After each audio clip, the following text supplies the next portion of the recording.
జై సచ్చిదానంద. మీ అందరిలోనూ కొలువై ఉన్న పరమాత్మకు నా మనఃపూర్వకంగా శిరస్సు వంచి నమస్కరిస్తున్నా. మరణం గురించి ఇంకా కొన్ని విషయాలు ఈ రోజు నేను మీతో మాట్లాడదలుచుకున్నాను. పోయినసారి నేను ఆత్మహత్య గురించి మాట్లాడాను. దాన్ని అందరూ బాగా అర్థం చేసుకున్నారని భావిస్తున్నాను. ఈ రోజుల్లో ఆత్మహత్య అనేది చాలా తేలికైన విషయం అయిపోయింది. దీని గురించి కరెక్ట్గా అర్థం చేసుకుంటే ఒకవేళ ఈ చేష్ట నుంచి తప్పించుకోవచ్చనే అభిప్రాయం కలుగుతుంది. ఇందులో నుంచి బయటపడొచ్చు. టీవీ ఛానల్ ద్వారా చూసి ఇప్పుడు నన్ను చూడ్డానికి చాలామంది వస్తున్నారు. నేను మాట్లాడేది ప్రజల దాకా పోయి చేరితే అది చాలా సంతోషకరమైన విషయమే. ఇది వాళ్ళకి చేరినందువల్ల ఉపయోగంగా ఉంటుంది. ఈ రకంగా బయట విని నన్ను చూడ్డానికి వస్తున్నారు. ఎంతోమంది వాళ్ళ సమస్యని ఇక్కడికొచ్చి సాల్వ్ చేసుకుంటున్నారు. వాళ్ళ సమస్యల నుంచి వాళ్ళు బయటపడ్డారు. వాళ్ళకి లైఫ్ మారుతుంది. అది మాత్రమే కాదు, ఎంతోమంది ఆత్మహత్య చేసుకునే స్థాయికి విషయం ముదిరిపోయింది. కానీ వాళ్ళు నన్ను కలిసి మాట్లాడేసరికి వాళ్ళ మనసులో అది స్థిరంగా నిలబడిపోతుంది. ఈ కారణంగానే వాళ్ళు బయటపడగలుగుతున్నారు. టీవీలో టెలికాస్ట్ అయ్యింది. దీన్ని చూసి ఎంతోమంది తల్లిదండ్రులు వాళ్ళ పిల్లల గురించి సమస్యలు చెప్పడం మేము విన్నాం. అదేవిధంగా పిల్లలకు తల్లిదండ్రుల దగ్గర నుంచి ఉన్న సమస్యల్ని చూసాం. వాళ్ళందరూ ఎన్నో విషయాలు మాతో పంచుకున్నారు. అందులో నుంచి సొల్యూషను దొరికింది. ఒక సోదరి ఏమందంటే వాళ్ళకి ప్రాబ్లం ఎక్కువగా ఉందట. తన భర్త కొన్ని చెడ్డ అలవాట్లకు బానిసయ్యాడు. అందువల్ల మంచం పట్టి అతను చనిపోయాడు. ఆ సిస్టర్ వయసు సుమారు 45 ఏళ్లుండొచ్చు, 50 ఏళ్లకు మించి ఉండవు. ఈ వయసులో తన భర్త చనిపోయాడు. తనకొక కొడుకు ఉన్నాడు. ఇప్పుడేం చేయాలి? భర్త ఇష్టం వచ్చినట్లు అప్పులు చేసి అప్పులు మిగిల్చాడు. ఆ అప్పునంతా ఈవిడే కదా తీర్చాలి. ఈ సోదరి మంచి పద్ధతైన కుటుంబం నుంచి వచ్చింది. అదంతా తను ఎలా సాల్వ్ చేయాలన్నది తనకే తెలియని ఒక విషయం అయింది. అందువల్ల తన భర్త చేసిన అప్పంతా తీర్చాలన్న నిర్ణయం తీసుకుంది. ఎవరు ఏం చెప్పినా తనే కదా ఆ అప్పంతా తీర్చాలి. కానీ తన దగ్గర అంత డబ్బు లేదు. భర్త ఏమీ మిగిల్చలేదు. కేవలం అప్పు మాత్రమే తనకు మిగిల్చాడు. వాళ్ళ అబ్బాయిని ఎలా చదివించాలి, వాణ్ణి ఎలా పెంచి పోషించాలి, భర్త చేసిన అప్పు ఎలా తీర్చాలని ఆవిడ చాలా ఆవేదన పడింది. కాబట్టి తనకు సొంతమైన ఫ్లాట్ ఒకటుంటే దాన్ని అమ్మేసింది. ఆ ఇల్లు అమ్మిన డబ్బుతో తన భర్త చేసిన అప్పంతా తీర్చింది. ఇప్పుడు తన చేతిలో తిండికి కూడా డబ్బు లేదు. ఉండడానికి ఇల్లు కూడా లేదు. పాపం ఆ కుర్రాడు తండ్రి దురలవాట్లకు బానిసైపోయాడు. తండ్రి వల్ల అంతా శూన్యమైపోయింది. ఇక మీదట ఏం చేయాలి? ఇదంతా కాక కుర్రాడు చదువులో బాగా వెనుకపడున్నాడు. వాడు చదివే వదిలేశాడు. స్కూల్లో వాడు సరిగ్గా చదవడం లేదని వాణ్ణి తీసేశారు. ముందు తండ్రి లేడు, తల్లి మాట అంటే లెక్కలేదు. అమ్మ బంధువుల చుట్టాల ఇళ్లకు వెళ్లడం వల్ల వాడికి చదువు కొంచెం కూడా బుర్రకెక్కలేదు. తను ఇల్లు ఎలా గడపాలన్నదే తనకు పెద్ద సమస్యగా మారింది. ఆవిడ ఒక నిర్ణయానికి వచ్చింది. ఏదో ఒక ఇంటికెళ్ళి వాళ్ళకి వండి పెట్టింది. వాళ్ళు ఉండడానికి స్థలం, చేతికి డబ్బు ఇస్తారని అనుకుంది. వచ్చిన డబ్బుతో పిల్లాన్ని పెంచుకుంటూ చదివిద్దామని అనుకుంది. పిల్లాన్ని హాస్టల్లో చేర్పించాలనుకుంది. అది చేసింది. ఆ తర్వాత ఏమైందంటే ఆ కుర్రాడు చదువుకి నీళ్లు వదిలేశాడు. వాడు పూర్తిగా సోమరయ్యాడు, క్రిమినల్ అయ్యాడు. వాణ్ణి పట్టుకోవాలని పోలీసులు తీవ్రంగా గాలించారు. వాడు దోపిడీలు, దొంగతనాలంటూ చాలా చేసుంటాడు. ఈ పాపం వాళ్ళమ్మ పాపం పిల్లాడి గురించి ఏ న్యూసు లేదని ఆవిడ చాలా దిగులు పడిపోయేది. ఎంతో బాధపడిపోయేది. వంట చేసే ఇంట్లో వాళ్ళేమో వాడి వల్ల ఆవిడ్ని తిట్టి అవమానపరిచేవాళ్ళు. నేను వాడి క్షేమం కోరితే వీడిలా చేస్తున్నాడని ఆవిడ ఎంతో కుమిలిపోయేది. ఎలా బతకాలా అని చాలా బాధపడింది. కుర్రాడి గురించి ఏ సమాచారమూ లేదు. కాబట్టి ఆవిడ ఇలాంటి ఒక జీవితం ఎందుకు బతకాలా అని అనుకుంది. ఎందుకంటే ఆత్మహత్య చేసుకోవడం బెటర్ అని ఆవిడ తలచింది. ఒకరోజు వాళ్ళ యజమానమ్మ తనను బాగా తిట్టేసింది. ఆవిడ మీద దొంగతనం నింద కూడా మోపింది. ఇంట్లో ఉన్న పళ్ళన్నీ నువ్వే తింటున్నావని కూడా తిట్టింది. తిండంతా దొంగతనంగా తింటున్నావని అంది.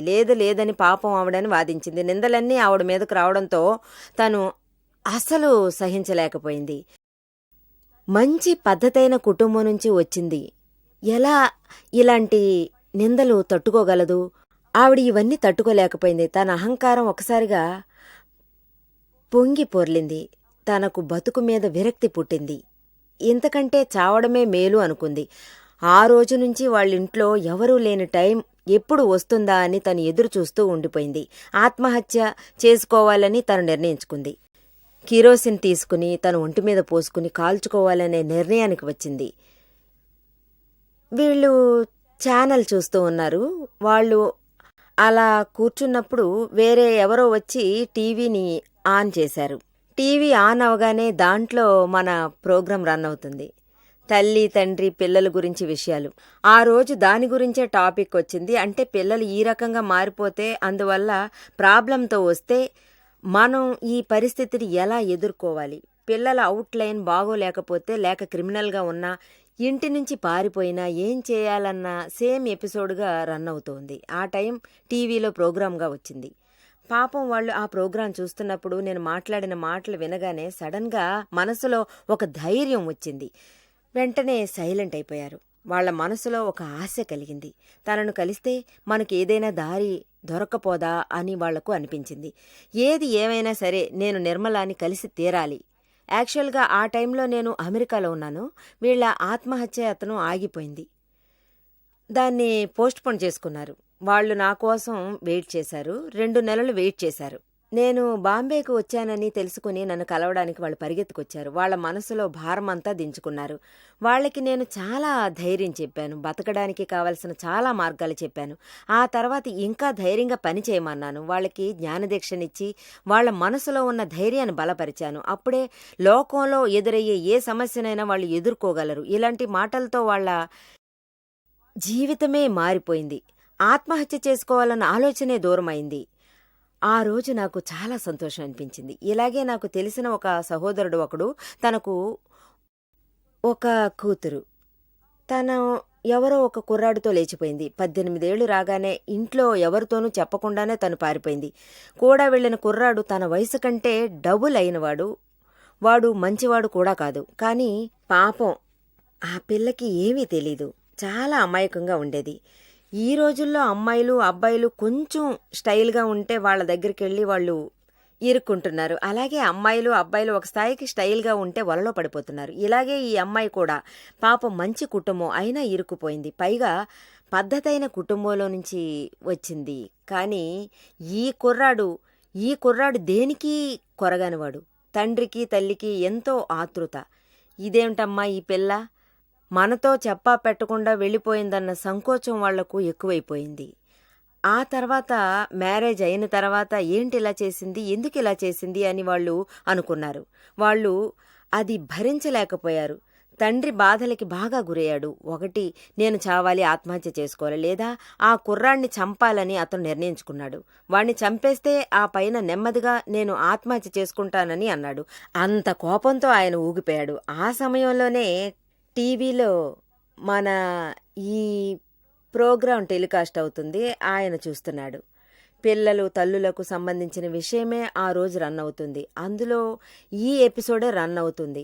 సపోజ్ ఒక అమ్మాయి మాయమైనా, లేక తప్పుడు దారిలో పారిపోయినా, అర్ధరాత్రి పూట ఎవడితోనైనా లేచిపోయినా, అప్పుడు ఆ టైంలో తల్లిదండ్రులు ఏం స్టెప్ తీసుకోవాలి, ఏ దారిని అనుసరించాలి, ఈ విషయమే అప్పుడు అక్కడ రన్ అవుతుంది.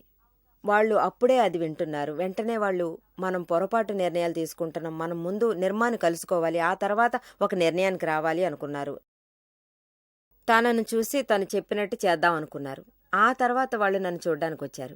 ఇందులో నుంచి ఒక రకంగా బయటికి వచ్చారు. అది మాత్రమే కాదు, వాళ్ళ పిల్లాడిని చూసి మిగతా బంధువులంతా మొత్తం నన్ను కలిసి జ్ఞానదీక్ష తీసుకుని వెళ్లారు. జీవితానికొక సార్థకత ఏర్పడిందని వాళ్ళు చాలా గర్వంగా ఫీల్ అయ్యారు. ఇప్పుడు వాళ్ళ కూతురికి ఏ సమస్య లేదు. కూతురు క్షేమంగా ఇల్లు చేరుకుంది. ఆ పిల్ల తిరిగి వచ్చిన తర్వాత బాగా ప్రేమగానే నడుచుకుంది. తను ఇల్లు చేరుకున్నాక తన మనసు గాయపడకుండా నడుచుకోవాలని నేను చెప్పినందువల్ల ఒక మాట కూడా తనని నొప్పించేలా మాట్లాడలేదు. ఈ విధంగా ఆత్మహత్య చేసుకునే వాళ్ళకి ఏదైనా ఒక దారి తప్పకుండా దొరుకుతుంది. వాళ్ళు ప్రాబ్లమ్స్ నుంచి బయటికి రావడం జరుగుతుంది. సాధులకి మహానుభావులకి ఈ రకంగా సేవ చేయడం అంటే అంత మామూలు విషయంగానే ఉంటుంది. వీళ్ళు చెప్పేది వింటేనే బాధల నుంచి మనం బయటపడొచ్చు. ఎప్పుడు వీళ్ళు బాధల్ని సహించలేరో అప్పుడే ఆత్మహత్య ఆలోచన వస్తుంది. ఇలాంటి భయంకరమైన బాధల నుంచి బయటపడ్డానికి ఎన్నో పనులు చేస్తుంటాం. సాధులకు మునులకు ఇదే పని అయిపోయింది. ఇలాంటి పనులే వాళ్ళు చేస్తున్నారు, ఇంకా చేస్తూనే ఉన్నారు. కొన్ని సమయాల్లో ఏమవుతుందంటే ఎవరైతే ఆత్మహత్యకి పూనుకుంటారో వాళ్ళు బాధల్ని సహించలేరు. అది మాత్రమే కాదు, వాళ్ళ మనసులో ఎప్పుడూ ఈ ఆలోచనే రన్ అవుతూ ఉంటుంది.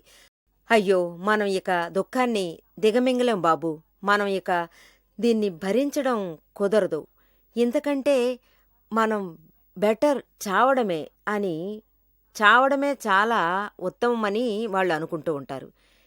ఈ విధంగా అప్పుడప్పుడు వాళ్ళు అనుకోవడం వల్ల, చెప్పడం వల్లనే ఈ సైకాలజీ ఎఫెక్ట్ లోపల వాళ్ళకి క్రియేట్ అవుతుంది. అందువల్ల వాళ్ళకి ఏమవుతుందంటే వాళ్ళ మనసులో ఒక నిర్ణయం రన్ అవుతూ ఉంటుంది. మనం చచ్చిపోదామని అనుకోవడం జరుగుతుంది.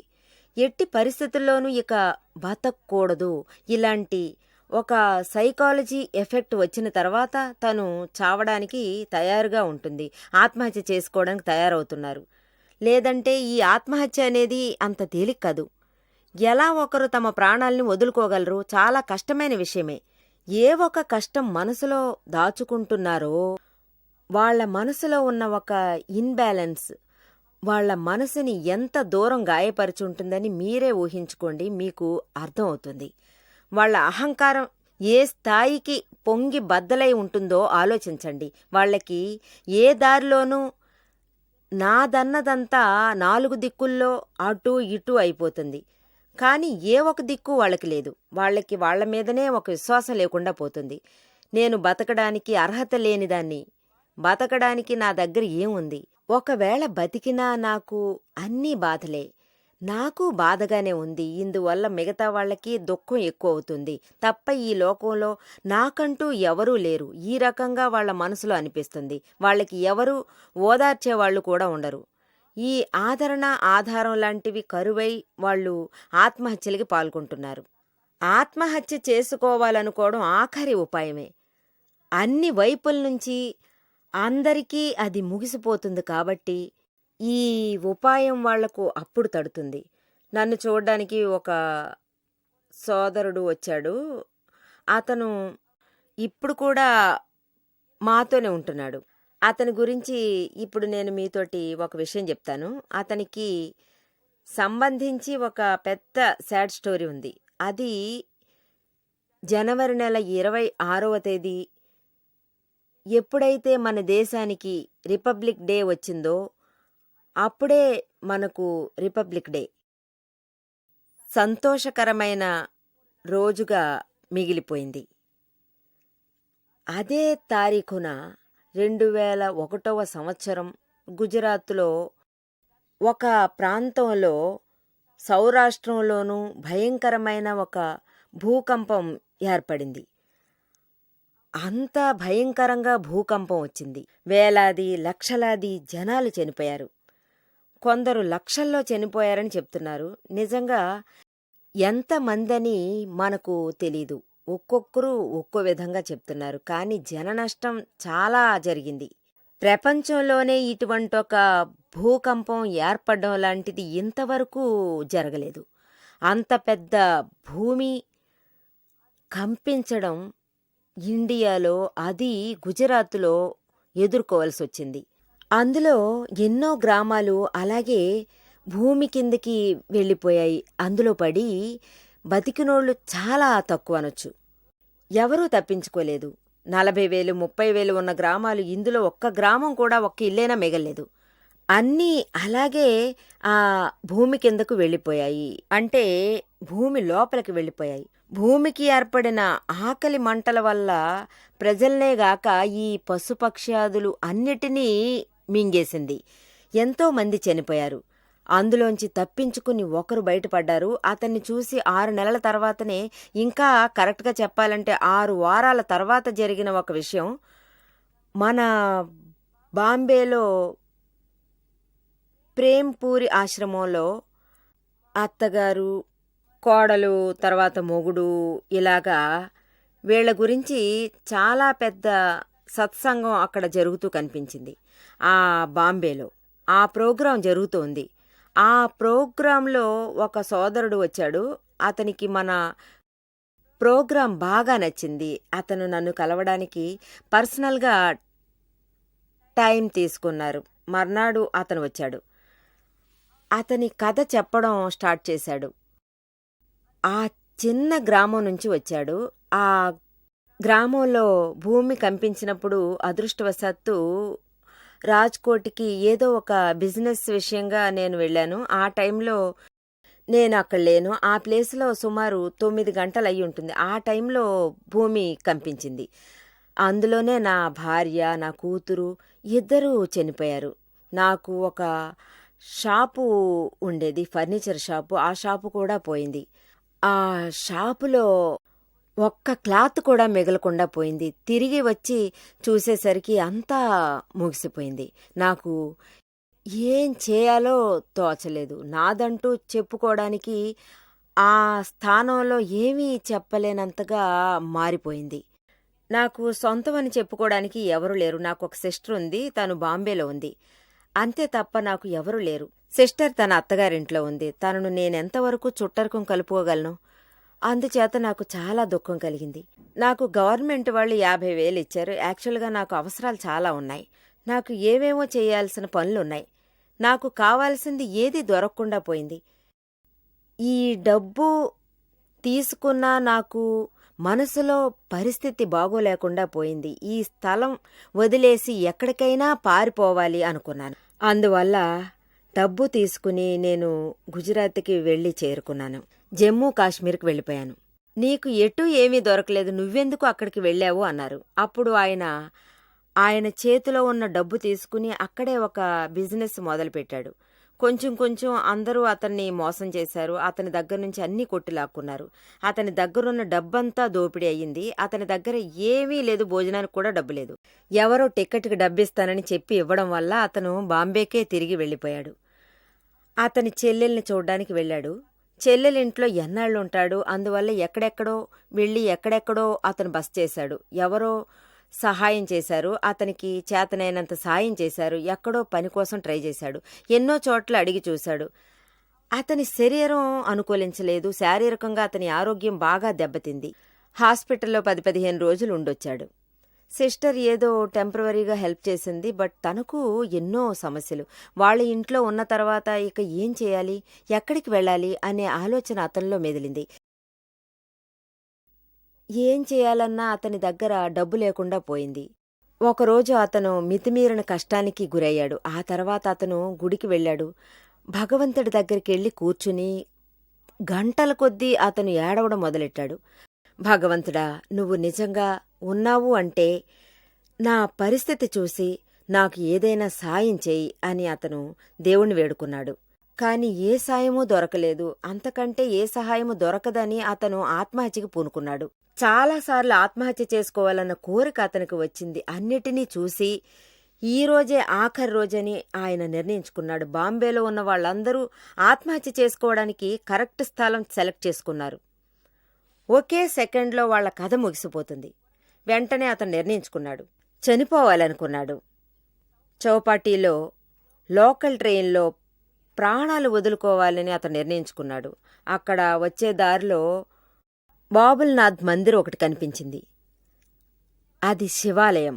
అక్కడికెళ్ళాడు. అక్కడ కూర్చుని భగవంతుణ్ణి వేడుకున్నాడు. నాకు శక్తి ప్రసాదించు. ఈరోజే నాకు ఆఖరి రోజు. నేను ఆత్మహత్య చేసుకున్న తర్వాత నాకు ఒక మంచి గతి కలగాలని ఆశీర్వదించు. అక్కడ ఒక సీటు కనిపించింది. అందులో కూర్చుని పూజలవి చేశాడు. అతని పూజలన్నీ ముగించుకుని అతను గుడి నుంచి బయటికొచ్చాడు. గుడి వాకిట్లో నుంచి సడన్‌గా ఎదురుగా నాకు ఒక మంచి పని చూపించు, నేను మంచితనంగా జీవిస్తాను అని చెప్పాడు. కష్టపడి చెమటోడ్చుతాను. నేను ముష్టి ఎత్తుకోదలుచుకోలేదు. ఇంతవరకు నేను ముష్టి ఎత్తుకోలేదు. నాకు ఏదైనా పని చూపించు అన్నాడు.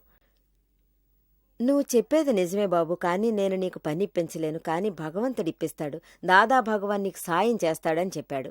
అతను అక్కడి నుంచి ఆ మాటలు దాదా భగవాన్ చెప్పాడా లేదా అన్నది తెలీదు. అతనికి ఏమీ తెలీదు. ఏవైనా ఆత్మహత్య చేసుకోవాలి, ఏవైనా ఆత్మహత్య చేసుకోవాలి అనుకున్న మనిషికి దాదా భగవాన్ ఎవరో తెలియకుండా పోయింది. అక్కడి నుంచి అతను వెళ్ళిపోయాడు. అతను ట్రైన్ కింద పడి చావాలని రైల్వే గేటుని వెతుక్కుంటూ వెళ్ళాడు. అతని పాటికి అతను నడుచుకుంటూ వెళ్తున్నాడు. ఆ దారిలోనే ఆ ఆశ్రమం ఉంది. అక్కడే మా ప్రోగ్రాం కూడా జరుగుతుంది. అక్కడ పెద్ద బ్యానర్ అవి ఉన్నాయి. దాదాజీ భగవాన్ గారి ప్రియ శిష్యురాలు నిర్మా గారి సత్సంగం అని రాసుంది. అప్పుడే అతనికి స్ట్రైక్ అయ్యింది. అంటే ఆ సేటు చెప్పిన దాదా భగవాన్ ఇదే అయ్యుంటుందేమో. ఖచ్చితంగా ఇటువైపు ఎవరైనా మహానుభావులు ఉంటారు. సరే, మనం వెళ్ళి అతన్ని దర్శనం చేసుకుని వద్దామని నిర్ణయించుకున్నాడు. చావడానికి ముందు మనం ఈ భగవంతుణ్ణి దర్శించుకున్నాం. ఇప్పుడు ఉండగానే ఈ మహాత్ముని కలుసుకుందామని అతను అనుకుని తిన్నగా అక్కడికి వచ్చాడు. మంచి టైం అయితే చాలు. చావడానికి టైం బాగా అనుకూలించని, నాకు ఒక మంచి హోదా దక్కని, నాకు ఆ దేవుని ఆశీస్సులు దక్కని, అక్కడికొచ్చి నేను పైకెళ్ళి చూడాలి. ఏదైనా ఫీజు పే చేయాలా అని అడిగారు. వాళ్ళు ఫీజుల్లాంటివి ఏమీ తీసుకోవడం లేదు, మీరెళ్ళి కూర్చోండని చెప్పినట్టున్నారు. అతను ధైర్యంగా పైకి వచ్చాడు, కూర్చున్నాడు, వింటూ ఉండిపోయాడు. వింటూ ఉండగా అతని మనసుకి మనశ్శాంతి కలిగింది. ఆ తర్వాత ఆ ప్రోగ్రాం ముగిసిపోయింది. ప్రోగ్రాం అనౌన్సర్ చెప్పాడు, ఎవరికైనా ఏదైనా సమస్య ఉందంటే డాక్టర్ నిర్మాను చూడండి. ఆవిడ బాంబేలో ఉంటారు. తనతో పర్సనల్గా మాట్లాడొచ్చు. ఆవిడ కాంటాక్ట్ నెంబర్స్కి మీరు ఫోన్ చేసి మాట్లాడండి. ఆ number 41376616, Ahmedabad phone number 754040 and 39669793979. నాకే నా నెంబర్ గుర్తులేదు. అతను అనౌన్స్ చేశాడు. వెంటనే ఇతను నన్ను ఖచ్చితంగా కలుసుకోవాలనుకున్నాడు. ఆ రోజు ఉన్న ఆత్మహత్య ప్రోగ్రాంకి అతను నీళ్లు వదిలేశాడు. అతను వెంటనే నన్ను చూడడానికి వచ్చాడు. ఫోన్ చేశాడు. అంటే 41376616 నెంబర్కి నాకు ఫోన్ చేసి వచ్చి నా దగ్గర మాట్లాడిన తర్వాత అతను చాలా తృప్తిగా, హ్యాపీగా ఫీల్ అయ్యాడు. నాకు ఆశీస్సులు అందించమన్నాడు. నేను అతనితో చెప్పాను, ఇక్కడ ఉన్నదంతా భగవంతుడి దర్బారే, దాదా భగవంతుడి దర్బారే. మీకు ఇక నుంచి అంతా మంచే జరుగుతుంది. ఇక్కడికే వచ్చేశాడు. అందరితోనూ అతను ఇక్కడే ఉండిపోయాడు. చాలా సంతోషంగా ఫీల్ అయ్యాడు. అందరికీ చేతనైనంత వరకు అతను సేవలు చేస్తున్నాడు. అతనికి జీవితంలో తృప్తి